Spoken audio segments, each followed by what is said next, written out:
Ya, kembali di Bincang Pagi masih bersama saya Yohana Margarita dan kali ini saya tidak sendiri pemirsa, sudah ada narasumber saya di studio yang akan membahas seputar bebas visa berkah bagi negara. Saya langsung perkenalkan untuk Anda, kali ini sudah ada Bapak Asnawi Bahar, Ketua Asita. Selamat pagi Pak, dan juga ada Bapak Sulfadli, anggota Komisi 10 DPR. Selamat pagi. Dan tak lupa ini juga ada Bapak Vincentius Jimadu, Kapuskom Publik Kementerian Pariwisata.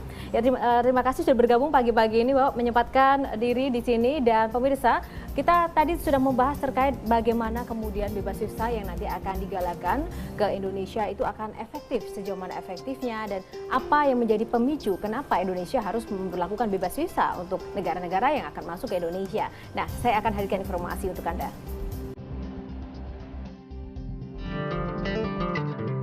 Indonesia resmi menambah daftar negara yang mendapatkan fasilitas bebas visa kunjungan ke tanah air melalui Peraturan Presiden Nomor 69 Tahun 2015. Yang ditandatangani oleh Presiden Joko Widodo pada 9 Juni lalu. 30 negara tambahan ini dinyatakan bebas visa kunjungan untuk tempat pemeriksaan imigrasi tertentu. Dengan demikian, hingga saat ini total telah ada 45 negara mendapatkan fasilitas bebas visa. Dan 62 negara lainnya mendapatkan kemudahan pengurusan visa on arrival di Indonesia. Langkah ini dianggap sebagai cara termudah untuk meningkatkan devisa yang masuk ke negeri ini tanpa harus meningkatkan investasi baru. Dari tahun ke tahun, sumbangan sektor pariwisata dalam perekonomian nasional pun juga terus meningkat. Pariwisata menjadi penyumbang devisa negara terbesar kelima setelah sektor migas, kelapa sawit, batu bara, dan karya alam. Kementerian Pariwisata bahkan telah memasang target sektor pariwisata mampu menyumbang produk domestik bruto Indonesia dari 9% di tahun 2014 menjadi 15% di tahun 2019. Sedangkan penerimaan devisa negara dari pariwisata bisa meningkat menjadi 20 miliar dolar Amerika. Beberapa studi kasus juga menunjukkan fasilitas bebas visa dapat meningkatkan kunjungan wisatawan sebanyak 5 hingga 25% dalam kurun waktu 3 tahun. Tak heran pemerintah Indonesia pun berani mematok target 20 juta wisatawan mancanegara berkunjung ke tanah air hingga tahun 2019. Bisnis pariwisata juga berkontribusi pada penyediaan lapangan kerja di mana 1 dari 13 pekerjaan di Indonesia saat ini diisi oleh sektor pariwisata. Meski demikian, geliat pariwisata Indonesia masih memiliki banyak pekerjaan rumah. Keindahan alam dan kekayaan budaya saja tentu tidak akan cukup untuk menarik para wisatawan asing. Jika tidak diimbangi oleh penyediaan fasilitas tempat wisata, kemudahan akses, informasi, dan pembangunan infrastruktur yang memadai. Ya, itu tadi adalah target-target yang ingin dicapai oleh pemerintah Indonesia khususnya untuk meningkatkan devisa negara. Kita langsung saja bertanya pada Pak Asnawi Bahar. Pak, sebenarnya kapan diberlakukan bebas visa dan sejauh mana efektivitas yang didapatkan dari kebijakan ini? Terima kasih. Sebenarnya bebas visa ini akan diberlakukan 1 Juli ya. 1 Juli 2015 dan sebenarnya itu sudah harus diberlakukan semenjak dia diundangkan. Namun yang kita lihat hari ini bahwa ketika itu kita announce ke masyarakat dan ke dunia yang akan kita berikan bebas visa itu tren positifnya langsung menaik kita. Dan bulan Mei ya, April Mei itu kita meningkat cukup signifikan ya. Saya kaget setengah mati ketika dalam bulan April itu ya, Cina dan Korea naiknya cukup tajam. 17% dan 16% gitu. Oleh sebab itu menurut saya strategi ini jelas bahwa sangat efektif dan memang kita berharap bahwa dengan pembebasan ini kita di dalam negeri pun juga harus segera bersiap agar jumlah peningkatan yang signifikan itu bisa kita layani dengan baik-baik ya, karena memang kita melihat bahwa keunggulan-keunggulan kita itu sudah bisa dinikmati oleh dunia ya, sehingga peningkatan yang cukup tajam itu kami harapkan akan terus meningkat bulan-bulan ke depan. Ya, gitu. Tadi ada kata sebenarnya dilaksanakan atau diberlakukan sejak 1 Juli. Apakah ada potensi tidak jadi untuk 1 Juli, Pak?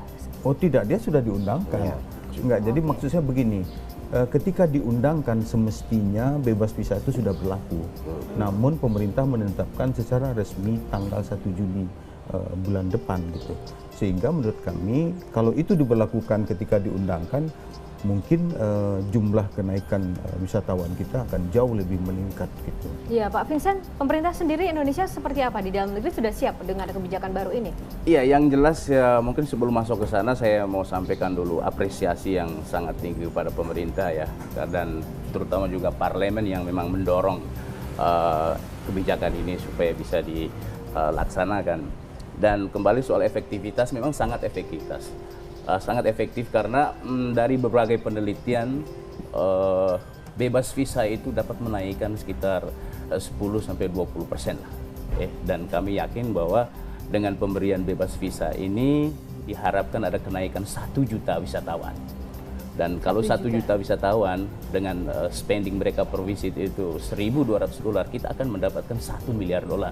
Jadi sesuai dengan judul tadi bahwa memang berkah bagi devisa negara. Ya, untuk anggaran sendiri Pak, karena kan ada banyak sekali provinsi di Indonesia sejauh ini, tapi untuk sektor pariwisata tidak begitu merata. Seperti apa kesiapan untuk mendorong agar ada pemerataan dan para wisatawan pun juga tidak hanya berfokus pada 1-2 tempat yang sekarang sedang populer, Bali misalnya. Iya. Dari aspek pengembangan destinasi, Kementerian Pariwisata memang punya kebijakan untuk membangun semua destinasi yang punya selling point lah di setiap provinsi. Tapi dari sisi marketing kita harus rasional bahwa dari 3 pintu masuk yang besar seperti Bali, Jakarta, dan Batam itu sudah menyumbangkan 95% secara nasional. Oleh karena itu dari Kementerian Pariwisata, terutama di bawah menteri yang ini yang memang betul-betul concern terhadap marketing, itu melihat bahwa 3 pintu inilah yang memang kita harus promosikan, kita harus jual ke pasar, karena melalui 3 pintu ini itu 95% tugas kita itu sudah selesai sebelum. Sudah selesai. Lalu Pak Zulfadli, dorongan dari DPR sendiri itu apakah memang baru sekarang digalakan untuk mendorong bebas visa atau sejauh mana? Kan ini bagian dari potensi Indonesia kan sudah lama ada begitu, tapi kenapa baru sekarang? Ya, ini kan dorongan kita sebenarnya sudah lama, tapi kan kita tahu bahwa kebijakan ini kan merupakan terkait juga kebijakan luar negeri, gitu. Jadi tidak bisa hanya pariwisata yang menjadi perhatian kita, karena ini terkait juga kebijakan migrasi. Karena kita ada aturan undang-undang imigrasi yang mengatur tentang bagaimana pemerintah mengeluarkan visa bebas visa kunjungan ini. Salah satunya kan ada 2 azas yang dipakai, yaitu azas resiprokal dan azas manfaat. Dari sisi manfaat kita tidak usah ragukan bahwa bebas visa kunjungan ini akan berdampak terhadap devisa negara melalui pariwisata. Itu jelas gitu, karena itu menyangkut pelayanan. Tapi terhadap azas resiprokal ini pemerintah harus mengkaji, karena ini undang-undang mengharuskan gitu bahwa negara yang kita berikan bebas visa, mereka juga harus memberikan bebas visa bagi warga negara kita ke sana. Ternyata dari yang ditetapkan tambahan 30 negara ini masih sebagian besar belum memberikan bebas visa kepada warga negara kita. Oleh karena itu kita mendorong nanti ke depan, kalau ini berjalan, pemerintah harus melakukan negosiasi kembali segera. Kalau tidak, terpaksa ya kita kaji kembali bebas visanya, atau kita harus minta kepada pemerintah mengusulkan untuk merevisi terhadap undang-undang imigrasi, karena ini ketentuan yang diatur gitu. Ya, nanti kita akan mengetahui bersama negara-negara mana saja yang sudah mendapat bebas visa dari kita tapi belum juga bekerja sama dengan membuka peluang bebas visa untuk Indonesia ke negara-negara tersebut. Namun kita akan membahasnya dan mengetahui informasi tersebut untuk Anda pemirsa selepas jeda pariwara berikut ini. Tetaplah bersama kami di Bincang Pagi.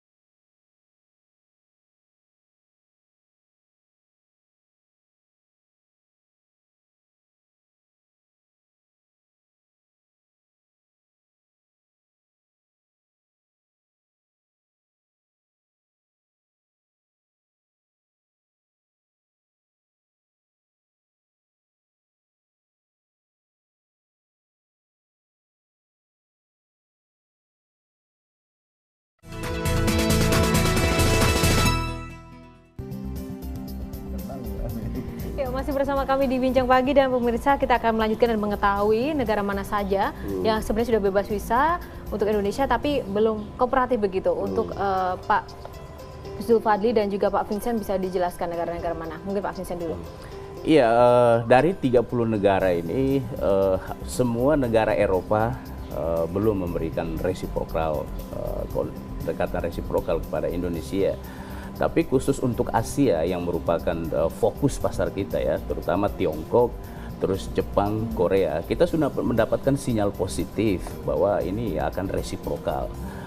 Karena kita melihat bahwa negara-negara ini juga membutuhkan orang Indonesia untuk ke sana. Ya. Gitu. Alasan utama mungkin Amerika, Eropa, Australia itu kan negara-negara yang cukup favorit dikunjungi oleh orang-orang Asia khususnya. Apa yang membuat mereka tidak belum mau begitu untuk menjalin kerjasama untuk bebas visa? Ya, kita melihat bahwa setiap negara itu kan memang ada prioritas pembangunan sektor pariwisata, dan kita melihat bahwa mungkin khusus untuk Amerika dia tidak melihat bahwa pariwisata itu adalah suatu sektor yang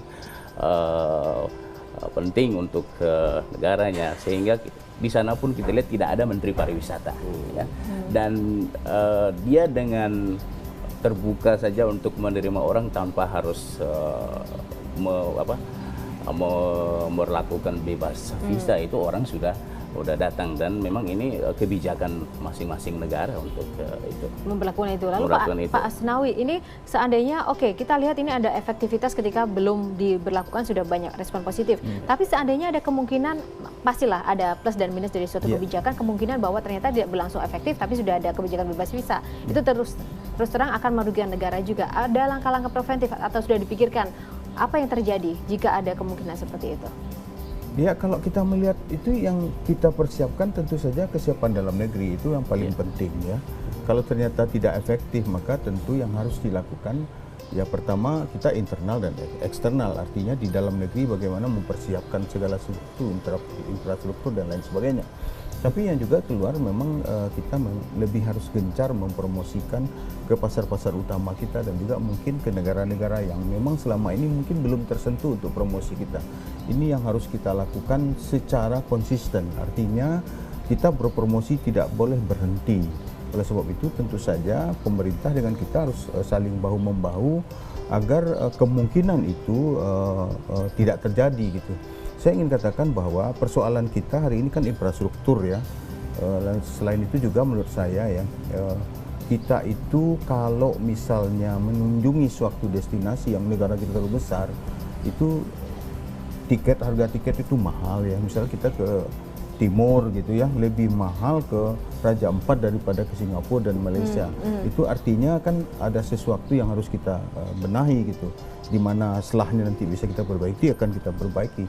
Tetapi apabila ini tidak efektif seperti yang ditanyakan, maka kami tentu saja ingin mengatakan bahwa travel agent itu siap untuk bekerja keras agar kondisi-kondisi seperti ini bisa kita atasi. Tapi saya yakin dan percaya bahwa dengan kondisi bebas visa yang sudah 45 negara ini, kita berharap bahwa kunjungan wisatawan akan naik. Tapi internal di dalam negeri harus kita benahi di segala sektor gitu, bagaimana pelayanan di imigrasi, bagaimana di bandara, bagaimana juga angkutan darat gitu yang memang harus kita benahi, yang dimana semua daerah itu belum siap. Wakil Presiden Yusuf Kala dalam kunjungannya ke London dalam Festival Asia dulu sempat mengatakan dan mengkritisi sebenarnya Indonesia punya banyak potensi, tapi masalahnya adalah promosi dan kemasan produk wisata yang kita miliki itu kita belum cukup kreatif untuk mempromosikan itu atau menjual barang-barang itu, sehingga mana mungkin wisatawan mau. Nah, menurut Pak Zulfadli sendiri seperti apa sebagai pengawas ya, DPR sebagai pengawas, anggaran ada tapi cukup kreatif atau mungkin memang ada hal yang harus dibenahi, tidak hanya sekedar buang-buang anggaran untuk promosi saja gitu? Sebenarnya ide kreatif untuk pemasaran itu sudah banyak ya diusulkan oleh pemerintah, tapi pemerintah sendiri tidak menyiapkan anggaran yang cukup gitu. Sehingga kalau diusulkan ke kami dalam pembahasan anggaran untuk promosi wisata selalu kecil, sehingga kita tidak bisa mendukung rencana pengembangan promosi wisata. Baru Menteri Pariwisata sekarang, Pak Arief Yahya ini berani membuat terobosan, bahkan dalam perubahan anggaran kemarin kita tambah 1 triliun lagi untuk promosi. Jadi total ada dari 1,3 triliun untuk promosi wisata. Dan ini banyak ide-ide kreatif yang akan dilakukan oleh Kementerian Pariwisata, termasuk membranding produk-produk wisata kita, sehingga target 2019 20 juta wisman ini kita optimis bisa tercapai gitu. Ya, saya ingin tambahkan soal produk ya, karena pada umumnya produk kan kami yang buat ya, didukung oleh kementerian itu. Sebenarnya produk-produk kita mungkin sudah lengkap ya, artinya tidak ada daerah yang mungkin belum kita kemas dan belum kita susun produknya gitu. Kalau pengemasan kata Pak Wakil Presiden itu kurang baik mungkin dari sisi-sisi tampilan-tampilan, tetapi yang poinnya bahwa semua destinasi yang ada, kombinasi dari produk-produk itu terus kita create sepanjang tahun gitu, sehingga menurut kami ya, kalau berbicara tentang pengemasan, sebenarnya yang kurang itu adalah volume kita untuk berpromosi, itu yang kurang. Contoh ya, kami Asita itu roadshow ke Cina ya, 6 kali setahun secara organisasi, tidak melibatkan pemerintah gitu. Itu sangat kurang gitu, artinya kemampuan yang terbatas, tetapi karena semangat yang besar kita jalan roadshow dan mengunjungi face to face ya, sales call namanya yang kita lakukan itu, membawa produk-produk itu dengan kemasan-kemasan yang sudah luar biasa, karena memang anggota kami ya itu kan sudah besar-besar ya, yang besar itu ada sekitar 500 sampai 1000 ya, yang sudah punya produk apapun yang bisa kita persandingkan dan kita pertandingkan di tingkat internasional gitu. Yang menjadi poin penting adalah nanti kita akan membahas terkait bagaimana kemudian ketika sudah ada kebijakan bebas visa, tapi juga ekspektasi dari wisatawan yang masuk ke Indonesia itu tetap terjaga. Jadi mereka tidak kecewa dengan apa yang mereka lihat di wilayah-wilayah wisata kita. Nah, seperti apa yang sudah dipersiapkan dan sejauh mana nanti antisipasi untuk hal-hal yang tidak diinginkan, kita akan membahasnya sesaat lagi pemirsa. Tetaplah bersama kami di Bincang Pagi.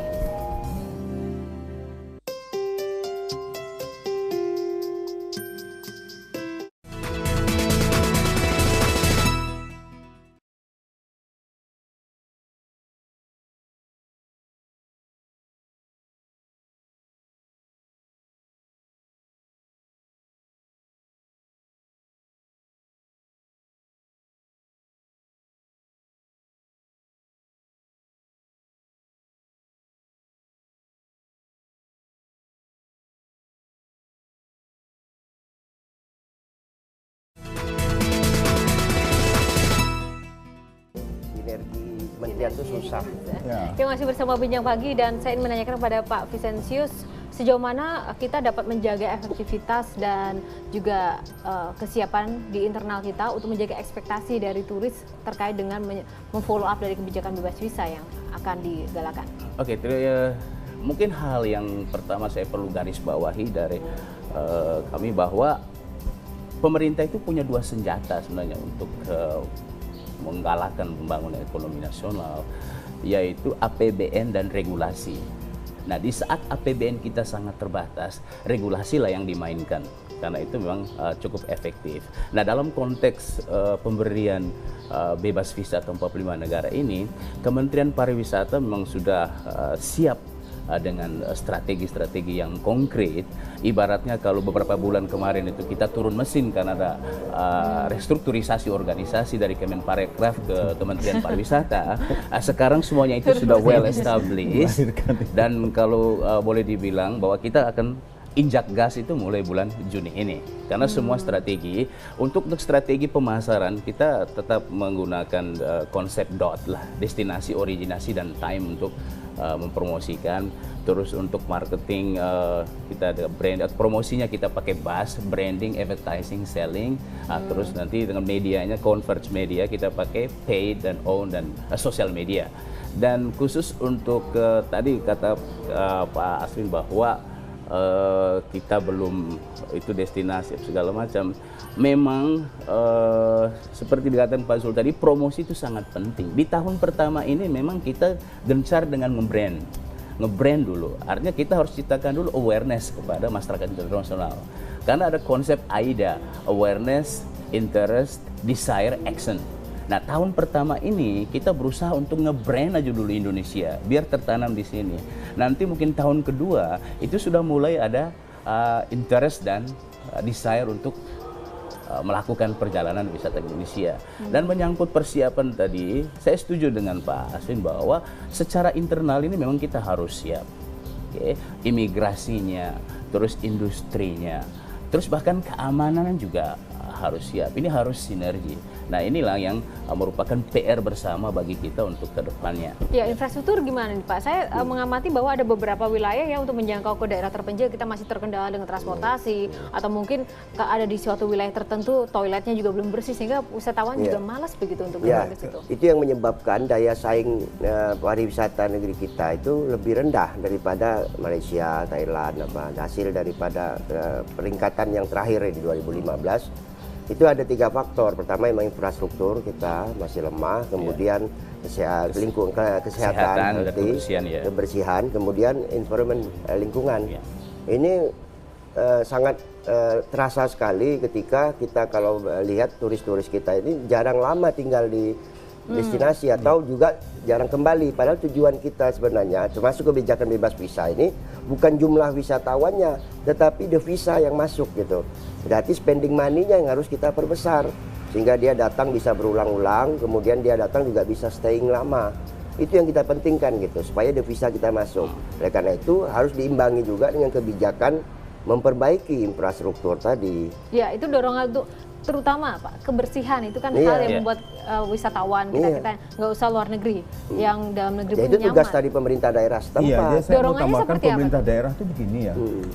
Di nasional nih lagi gembar-gembor, kita lagi semangat-semangatnya di kerjaannya. Tapi karena otonomi daerah, kewenangan pusat dan daerah yang berbeda, dan misalnya juga kepedulian banyak juga pemimpin-pemimpin di daerah itu yang begitu gencar kita berbicara dan mengembangkan pariwisata. Mereka kadang-kadang adem-adem aja, itu indikatornya bisa anggarannya yang kecil sekali dan bertebaran di mana-mana sehingga tidak efektif. Nah, kepedulian pemerintah daerah, pemimpin-pemimpinnya itu harus disinkronkan dengan kita. Kalau kita sudah bekerja keras setiap hari kemana-mana, ternyata pimpinan di daerahnya menganggap, lah ini programnya pusat, kita nggak usah ikut-ikut gitu. Sehingga berbicara toilet itu udah klasik, sebenarnya kita tidak bicara itu lagi.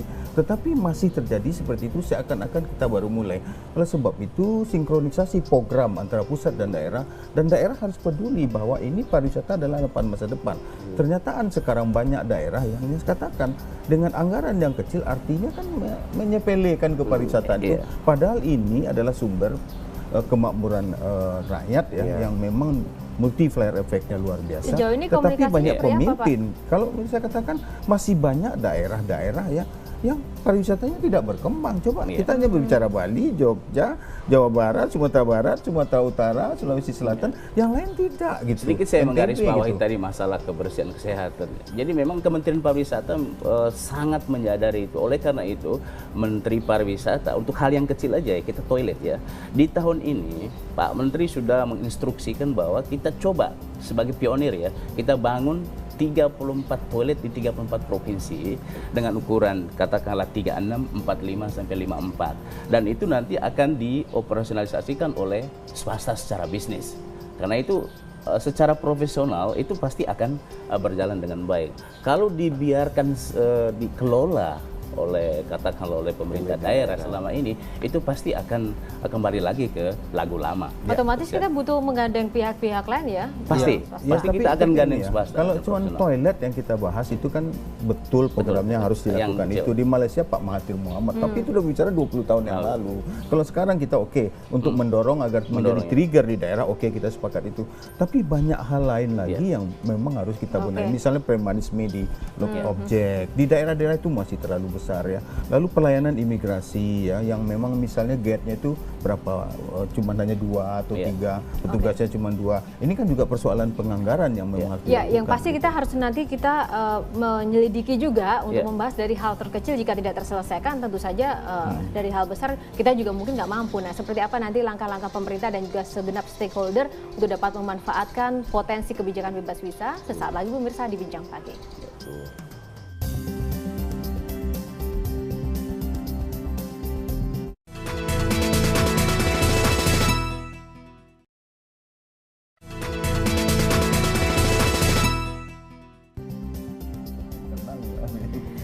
bersama kami di Bincang Pagi, dan pemirsa kita akan melanjutkan dan mengetahui negara mana saja yang sebenarnya sudah bebas visa untuk Indonesia tapi belum kooperatif begitu. Untuk Pak Zulfadli dan juga Pak Vincent bisa dijelaskan negara-negara mana? Mungkin Pak Vincent dulu. Iya, dari 30 negara ini semua negara Eropa belum memberikan resiprokal, pendekatan resiprokal kepada Indonesia. Tapi khusus untuk Asia yang merupakan fokus pasar kita ya, terutama Tiongkok, terus Jepang, Korea, kita sudah mendapatkan sinyal positif bahwa ini akan resiprokal. Karena kita melihat bahwa negara-negara ini juga membutuhkan orang Indonesia untuk ke sana. Ya. Gitu. Alasan utama mungkin Amerika, Eropa, Australia itu kan negara-negara yang cukup favorit dikunjungi oleh orang-orang Asia khususnya. Apa yang membuat mereka belum mau begitu untuk menjalin kerjasama untuk bebas visa? Ya, kita melihat bahwa setiap negara itu kan memang ada prioritas pembangunan sektor pariwisata, dan kita melihat bahwa mungkin khusus untuk Amerika dia tidak melihat bahwa pariwisata itu adalah suatu sektor yang penting untuk negaranya, sehingga di sana pun kita lihat tidak ada menteri pariwisata, ya. Dan dia dengan terbuka saja untuk menerima orang tanpa harus melakukan bebas visa, itu orang sudah datang, dan memang ini kebijakan masing-masing negara untuk itu memperlakukan itu. Lalu Pak Asnawi, ini seandainya kita lihat ini ada efektivitas ketika belum diberlakukan sudah banyak respon positif. Tapi seandainya ada kemungkinan, pastilah ada plus dan minus dari suatu kebijakan, kemungkinan bahwa ternyata tidak berlangsung efektif tapi sudah ada kebijakan bebas visa. Itu terus terang akan merugikan negara juga. Ada langkah-langkah preventif atau sudah dipikirkan apa yang terjadi jika ada kemungkinan seperti itu? Ya, kalau kita melihat itu yang kita persiapkan tentu saja kesiapan dalam negeri itu yang paling penting ya. Kalau ternyata tidak efektif, maka tentu yang harus dilakukan ya pertama kita internal dan eksternal, artinya di dalam negeri bagaimana mempersiapkan segala sesuatu, infrastruktur dan lain sebagainya. Tapi yang juga keluar memang kita lebih harus gencar mempromosikan ke pasar-pasar utama kita dan juga mungkin ke negara-negara yang memang selama ini mungkin belum tersentuh untuk promosi kita. Ini yang harus kita lakukan secara konsisten, artinya kita berpromosi tidak boleh berhenti. Oleh sebab itu tentu saja pemerintah dengan kita harus saling bahu-membahu agar kemungkinan itu tidak terjadi gitu. Saya ingin katakan bahwa persoalan kita hari ini kan infrastruktur ya. Dan selain itu juga menurut saya ya, kita itu kalau misalnya mengunjungi suatu destinasi yang negara kita terlalu besar, itu harga tiket itu mahal ya. Misalnya kita ke Timur gitu ya, lebih mahal ke Raja Ampat daripada ke Singapura dan Malaysia. Itu artinya kan ada sesuatu yang harus kita benahi gitu, di mana selahnya nanti bisa kita perbaiki, akan kita perbaiki. Tetapi apabila ini tidak efektif seperti yang ditanyakan, maka kami tentu saja ingin mengatakan bahwa travel agent itu siap untuk bekerja keras agar kondisi-kondisi seperti ini bisa kita atasi. Tapi saya yakin dan percaya bahwa dengan kondisi bebas visa yang sudah 45 negara ini, kita berharap bahwa kunjungan wisatawan akan naik. Tapi internal di dalam negeri harus kita benahi di segala sektor gitu, bagaimana pelayanan di imigrasi, bagaimana di bandara, bagaimana juga angkutan darat gitu yang memang harus kita benahi, yang dimana semua daerah itu belum siap. Wakil Presiden Yusuf Kala dalam kunjungannya ke London dalam Festival Asia dulu sempat mengatakan dan mengkritisi sebenarnya Indonesia punya banyak potensi, tapi masalahnya adalah promosi dan kemasan produk wisata yang kita miliki itu kita belum cukup kreatif untuk mempromosikan itu atau menjual barang-barang itu, sehingga mana mungkin wisatawan mau. Nah, menurut Pak Zulfadli sendiri seperti apa sebagai pengawas ya, DPR sebagai pengawas, anggaran ada, tapi cukup kreatif atau mungkin memang ada hal yang harus dibenahi, tidak hanya sekedar buang-buang anggaran untuk promosi saja? Gitu. Sebenarnya ide kreatif untuk pemasaran itu sudah banyak ya diusulkan oleh pemerintah, tapi pemerintah sendiri tidak menyiapkan anggaran yang cukup gitu. Sehingga kalau diusulkan ke kami dalam pembahasan anggaran untuk promosi wisata selalu kecil, sehingga kita tidak bisa mendukung rencana pengembangan promosi wisata. Baru Menteri Pariwisata sekarang Pak Arief Yahya ini berani membuat terobosan, bahkan dalam perubahan anggaran kemarin kita tambah 1 triliun lagi untuk promosi. Jadi total ada dari 1,3 triliun untuk promosi wisata. Dan ini banyak ide-ide kreatif yang akan dilakukan oleh Kementerian Pariwisata, termasuk membranding produk-produk wisata kita, sehingga target 2019 20 juta wisman ini kita optimis bisa tercapai gitu. Ya, saya ingin tambahkan soal produk ya, karena pada umumnya produk kan kami yang buat ya, didukung oleh kementerian itu. Sebenarnya produk-produk kita mungkin sudah lengkap ya, artinya tidak ada daerah yang mungkin belum kita kemas dan belum kita susun produknya gitu. Kalau pengemasan kata Pak Wakil Presiden itu kurang baik mungkin dari sisi-sisi tampilan-tampilan, tetapi yang poinnya bahwa semua destinasi yang ada, kombinasi dari produk-produk itu terus kita create sepanjang tahun gitu, sehingga menurut kami ya, kalau berbicara tentang pengemasan sebenarnya yang kurang itu adalah volume kita untuk berpromosi, itu yang kurang. Contoh ya, kami Asita itu roadshow ke Cina ya 6 kali setahun secara organisasi, tidak melibatkan pemerintah gitu. Itu sangat kurang gitu, artinya kemampuan yang terbatas, tetapi karena semangat yang besar kita jalan roadshow dan mengunjungi face to face ya, sales call namanya yang kita lakukan itu, membawa produk-produk itu dengan kemasan-kemasan yang sudah luar biasa, karena memang anggota kami ya itu kan sudah besar-besar ya, yang besar itu ada sekitar 500 sampai 1000 ya, yang sudah punya produk apapun yang bisa kita persandingkan dan kita pertandingkan di tingkat internasional gitu. Yang menjadi poin penting adalah nanti kita akan membahas terkait bagaimana kemudian ketika sudah ada kebijakan bebas visa, tapi juga ekspektasi dari wisatawan yang masuk ke Indonesia itu tetap terjaga. Jadi mereka tidak kecewa dengan apa yang mereka lihat di wilayah-wilayah wisata kita. Nah, seperti apa yang sudah dipersiapkan dan sejauh mana nanti antisipasi untuk hal-hal yang tidak diinginkan, kita akan membahasnya sesaat lagi pemirsa. Tetaplah bersama kami di Bincang Pagi.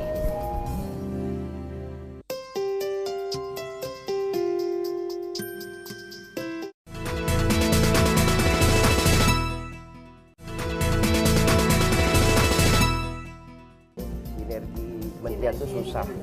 Yang masih bersama Bincang Pagi, dan saya ingin menanyakan kepada Pak Vicentius, sejauh mana kita dapat menjaga efektivitas dan juga kesiapan di internal kita untuk menjaga ekspektasi dari turis terkait dengan memfollow up dari kebijakan bebas visa yang akan digalakan. Oke, mungkin hal yang pertama saya perlu garis bawahi dari kami bahwa pemerintah itu punya 2 senjata sebenarnya untuk menggalakkan pembangunan ekonomi nasional, yaitu APBN dan regulasi. Nah, di saat APBN kita sangat terbatas, regulasi lah yang dimainkan, karena itu memang cukup efektif. Nah, dalam konteks pemberian bebas visa ke 45 negara ini, Kementerian Pariwisata memang sudah siap dengan strategi-strategi yang konkret. Ibaratnya kalau beberapa bulan kemarin itu kita turun mesin karena ada restrukturisasi organisasi dari Kemenparekraf ke Kementerian Pariwisata. Sekarang semuanya itu sudah well established, dan kalau boleh dibilang bahwa kita akan injak gas itu mulai bulan Juni ini, karena semua strategi untuk strategi pemasaran kita tetap menggunakan konsep DOT lah, destinasi, originasi, dan time untuk mempromosikan. Terus untuk marketing kita ada brand, promosinya kita pakai BAS, branding, advertising, selling. Terus nanti dengan medianya, converge media, kita pakai paid dan own dan social media. Dan khusus untuk tadi kata Pak Aswin bahwa kita belum itu destinasi segala macam.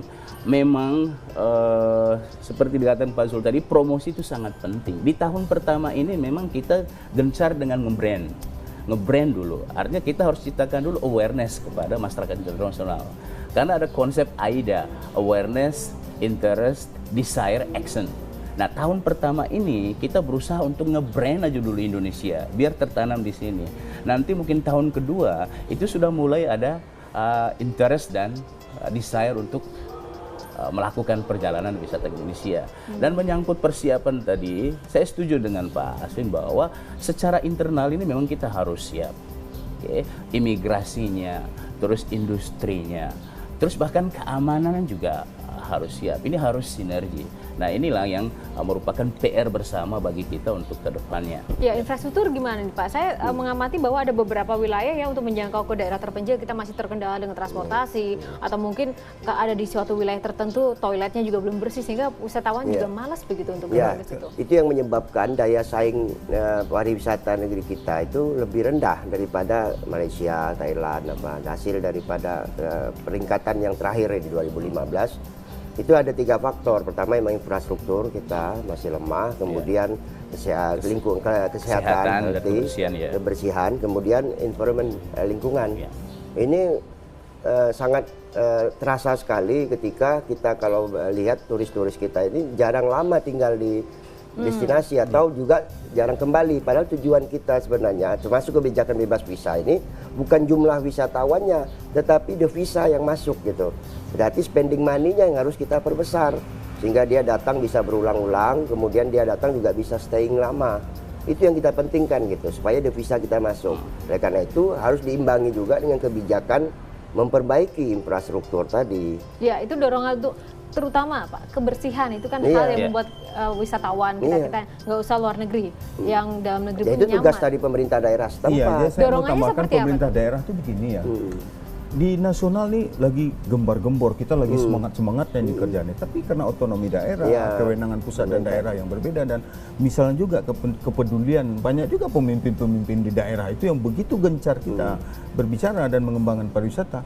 Mereka kadang-kadang adem-adem aja, itu indikatornya bisa anggarannya yang kecil sekali dan bertebaran di mana-mana sehingga tidak efektif. Nah, kepedulian pemerintah daerah, pemimpin-pemimpinnya itu harus disinkronkan dengan kita. Kalau kita sudah bekerja keras setiap hari kemana-mana, ternyata pimpinan di daerahnya menganggap, lah ini programnya pusat, kita nggak usah ikut-ikut gitu. Sehingga berbicara toilet itu udah klasik, sebenarnya kita tidak bicara itu lagi.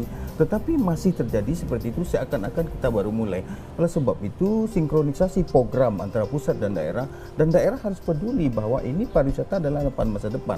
Ternyata sekarang banyak daerah yang katakan dengan anggaran yang kecil artinya kan menyepelekan ke pariwisata itu. Padahal ini adalah sumber kemakmuran rakyat ya, yang memang multiplier efeknya luar biasa. Sejauh ini tetapi banyak pemimpin, apa, Pak? kalau saya katakan masih banyak daerah-daerah ya yang pariwisatanya tidak berkembang. Coba kita hanya berbicara Bali, Jogja, Jawa Barat, Sumatera Barat, Sumatera Utara, Sulawesi Selatan, yang lain tidak gitu. Sedikit saya menggarisbawahi tadi masalah kebersihan kesehatan. Jadi memang Kementerian Pariwisata sangat menyadari itu. Oleh karena itu Menteri Pariwisata untuk hal yang kecil aja ya, kita toilet ya. Di tahun ini Pak Menteri sudah menginstruksikan bahwa kita coba sebagai pionir ya, kita bangun 34 toilet di 34 provinsi dengan ukuran katakanlah 36, 45 sampai 54, dan itu nanti akan dioperasionalisasikan oleh swasta secara bisnis. Karena itu secara profesional itu pasti akan berjalan dengan baik. Kalau dibiarkan dikelola oleh pemerintah daerah selama ini, itu pasti akan kembali lagi ke lagu lama. Otomatis kita butuh menggandeng pihak-pihak lain ya. Pasti kita akan gandeng swasta. Kalau cuma toilet yang kita bahas itu kan betul programnya harus dilakukan. Itu di Malaysia Pak Mahathir Mohamad, tapi itu udah bicara 20 tahun yang lalu. Kalau sekarang kita untuk mendorong agar menjadi trigger di daerah, kita sepakat itu. Tapi banyak hal lain lagi yang memang harus kita benahi. Misalnya premanisme di objek di daerah-daerah itu masih terlalu besar ya. Lalu pelayanan imigrasi ya, yang memang misalnya gate-nya itu berapa, cuma hanya 2 atau 3, petugasnya cuma 2. Ini kan juga persoalan penganggaran yang memang harus dilakukan. Yang pasti kita harus nanti menyelidiki juga untuk membahas dari hal terkecil jika tidak terselesaikan, tentu saja dari hal besar kita juga mungkin nggak mampu. Nah, seperti apa nanti langkah-langkah pemerintah dan juga segenap stakeholder untuk dapat memanfaatkan potensi kebijakan bebas visa, sesaat lagi pemirsa di Bincang Pagi.